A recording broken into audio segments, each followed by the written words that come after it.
नमस्कार, 3D news में आप सभी का स्वागत है। शुक्रवार के रोज सिलवासा में आदिवासी समाज के महानायक बिरसा मुंडा जी की जयंती बड़े ही उत्साह और गौरव के साथ मनाई गई। इस अवसर पर बस्ताफलिया चौक का नाम बदलकर मोहन डेलकर चौक रखा गया। वहीं किलोनी नाका पर बिरसा मुंडा की प्रतिमा पर माल्यार्पण कर उन्हें श्रद्धांजलि अर्पित की गई। इस भव्य आयोजन का नेतृत्व कांग्रेस के कार्यकारी अध्यक्ष प्रभुभाई टोकिया ने किया, जिसमें दमन के सांसद उमेश भाई पटेल, गुजरात के विधायक अनंत पटेल, चेतर वसावा और कई अन्य प्रमुख नेता व स्थानीय नागरिक बड़ी संख्या में शामिल हुए। तो वहीं कार्यक्रम की शुरुआत रैली निकाल कर की गई।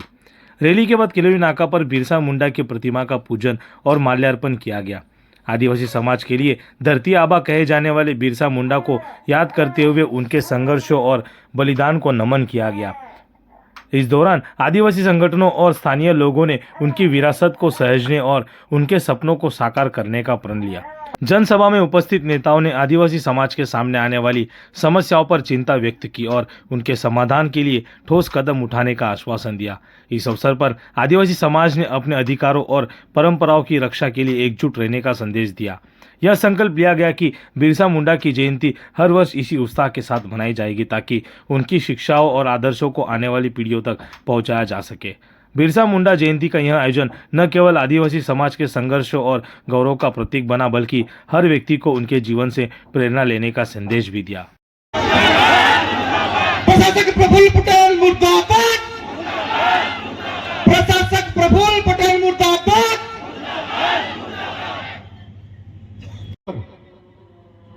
तो દાદરાના ઘરમાં ચાલતું છે એના થોડું પિક્ચર આપણે જેના થોડી ચર્ચા કરીએ, કેમ કે દાદરાના ઘરમાં જે વર્તમાન જે ચાલી રહ્યું છે એના પર ચર્ચા કરવા માટે બી લોકો ગભરાઈ રહ્યા છે, બી રહ્યા છે, ડર છે કે મારી કોઈ ફાઇલ નહીં ખુલી જાય કઈ। કેમ કે આજે કાર્યક્રમ અમારા સાથીઓ ગયા હતા, મેં આ વખત કીધું હતું કે મેં 2016-17 થી આપણે 2015-16 થી આપણે સતત પ્રોગ્રામ કર્યા છે, સમાજને બીજ નાખ્યા છે। આ પ્રોગ્રામ લઈને, આ કાર્યક્રમ લઈને મારી કોઈ ઈચ્છા નહીં મળે। समाज वच्चे તમે જાઓ, જે જ્યાં રાજનીતિ કરવી હોય કરવી, જે એને એમપી એમએલએ સભ્ય સરપંચ જ્યાં બધું બનવે, પણ જ્યાં સમાજની હક અધિકારની વાત આવતી હોય તે આપણને એક થવું જોઈએ। આ સમય અને સમાજની માંગ છે। प्रभुभाई તમે એક વાત બરાબર કરી, પેલી ચાઇનીઝ કહાવત કે કુત્તે કે भी दिन आते।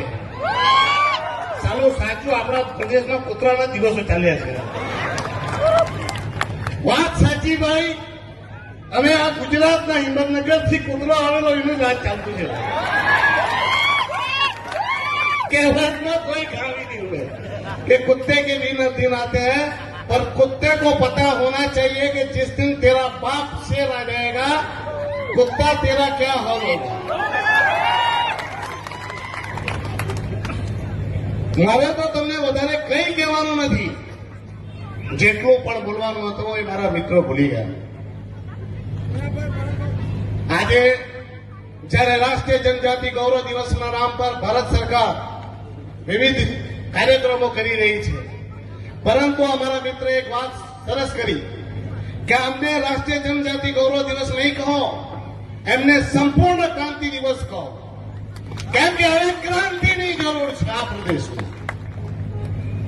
ભગવાન બિરસા મુંડાજીની 150મી જન્મ જયંતિના ઉપલક્ષમાં DNH આદિવાસી એકતા પરિષદ અને આદિવાસી સમન્વય મંચ ભારત મુંડાજીના જન્મોત્સવનો કાર્યક્રમ કરી રહી છે, જેમાં મારું સૌભાગ્ય છે કે આટલા મારા માટે તો મેં કહું કે ભલે હું આમથી ઉંમરમાં મોટો હોઈશ, પણ અનંતભાઈ અને ચેતરભાઈ જેવા લોકો જેને મંચ પર હોય અને એમને વચમાં બેસવાનું મળે એ મારું સૌભાગ્ય છે।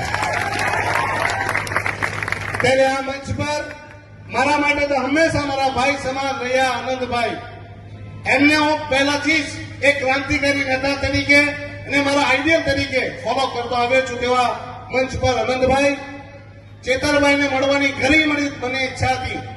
ઘણા સમયથી હું એમને મળવા માંગતો હતો।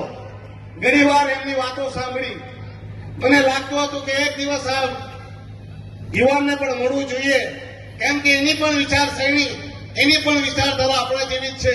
આજે મને પણ એમના સાથે મંચ પર બેસવા પડ્યા એવા ચેતરભાઈ વસાવાજી આદિવાસી સમાજના થયા છે। દાદરા નગર હવેલીની અવાજ મોહનભાઈનો એમ કહેવાય કે શિષ્ય, જેમ કૃષ્ણનો શિષ્ય હતો અર્જુન, તેવા જ શિષ્ય છે આપણા પ્રભુભાઈ ટોકિયાજી। પ્રદેશમાં સાહેબ 2 જ મૂર્તિઓ લાગી, 2 જ ભગવાન બિરસા મુંડાજીની મૂર્તિ સ્થાપિત થઈ. એક અહીંયા અને બીજી અમે લગાવી દમણમાં.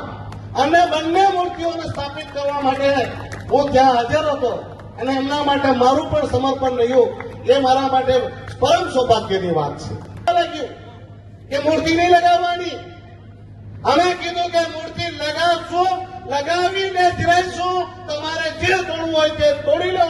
અમે જરી ઉપર બિરસા મુંડાજીની મૂર્તિ લગાવી દીધી, તેનું નામકરણ કરી દીધું અને આ જ અધિકારીઓ કાલે પગે પડતા પડતા દોડતા આવેલા ફોટા પડાવવા. કેમ કે એમના બાપે ઉપરથી કીધું કે જાઓ 7 દિવસ સુધી તમારે કાર્યક્રમ કરવાના છે. તો એ લોકો દોડા દોડ કરીને ફોટા પડાવવા બી આવી ગયા.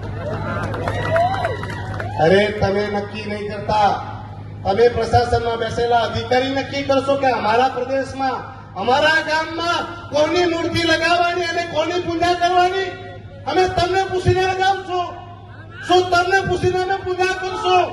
તો ભૂલી જાજો ભાઈ, અમે તમને પૂછીને કોઈ મૂર્તિ લગાવવાના નથી ને તમને પૂછીને કોઈ પૂજા કરવાના નથી.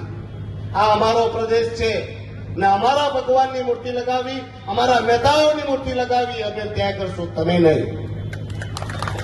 કે પરિસ્થિતિઓ બદલાઈ હશે, સમય બદલાયો હશે, પણ આજે પણ આપણા લોકો સાથે અત્યાચાર અને અન્યાય તો થઈ રહ્યો છે. આપણા ઉપર જુલમ તો થઈ જ રહ્યો છે. પહેલે ગોરા કરતા હતા ને હવે ભૂરા કરી રહ્યા છે. પરપ્રાંતિયો આવીને અહીં નોકરી મેળવી રહ્યા છે, કંપનીઓમાં જઈ રહ્યા છે, ત્યારે અહીંના આદિવાસી સમાજ પર એક અત્યાચાર થઈ રહ્યો છે. અને રોકવા માટે અને આદિવાસી સમાજને બોર્ડરલેસ થવા માટે અને એક સૂત્રતામાં બંધાવવા માટે અમે ચેતરભાઈની સાથે, સાંસદ શ્રી ઉમેશભાઈની સાથે અને આદિવાસી એકતા પરિષદના આગેવાનો સાથે અમે બેઠા છે. જ્યાં પણ જરૂર પડશે આદિવાસી સમાજના હક અને અધિકાર માટે તે અમે લડશું.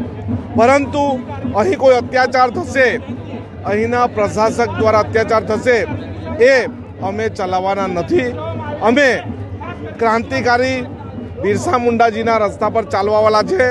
અમે ઝૂકવાવાળા નથી, અમે લડવાવાળા છે. દાદરા નગરની ક્રાંતિકારી ભૂમિ પર આદિવાસી એકતા પરિષદના સાથીઓ દ્વારા ભગવાન બિરસા મુંડાની જન્મજયંતિની ઉજવણીનો કાર્યક્રમ રાખ્યો છે. ત્યારે અમને પણ આમંત્રિત કરવામાં આવ્યા છે. સાથે આનંદભાઈ, સાથે દમણના સાંસદશ્રી, તમામ લોકો આજે અમે એક મંચ પર આવ્યા છે. અને જે બિરસા મુંડા જે આદિવાસી સમાજની ધર્મની નીતિ, આદિવાસીની સમાજની જળ જંગલ જમીન પરના અધિકારો, પરંપરાઓ, રીત રિવાજો, એના માટે જે આજેથી પણ લગભગ 125 વર્ષ પહેલાં એમની જે લડત હતી, ઉલ ગુલાન જિંદાબાદ, અને એ જ લડતને, એ જ વિચારધારાને આવનારા દિવસોમાં આગળ ધપાવવા માટેના અમે પ્રયાસો કરીશું. સાથે સાથે આ વિસ્તારોમાં આદિવાસી સમાજની જે 73 એની જમીનો હતી, એ અનેક પ્રોજેક્ટોમાં, એ હાઈવે હોય, જીઆઈડીસી હોય, રેલવે હોય કે અહીંના મોટા બંધો હોય, એમાં જમીનો સંપાદિત કરવામાં આવી છે. એનું યોગ્ય વળતર પણ નથી મળ્યું.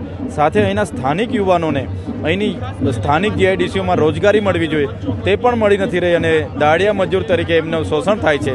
અને અહીંયા જે પ્રશાસન દ્વારા લોકો સાથે જે હેરાનગતિ થાય છે, આવનારા દિવસોમાં અમે એક મંચ પર બધા સાથે રહીને અહીંના લોકોને ન્યાય આપવા માટેના પણ અમે પ્રયાસ આવનાર ભવિષ્યમાં કરતા રહીશું.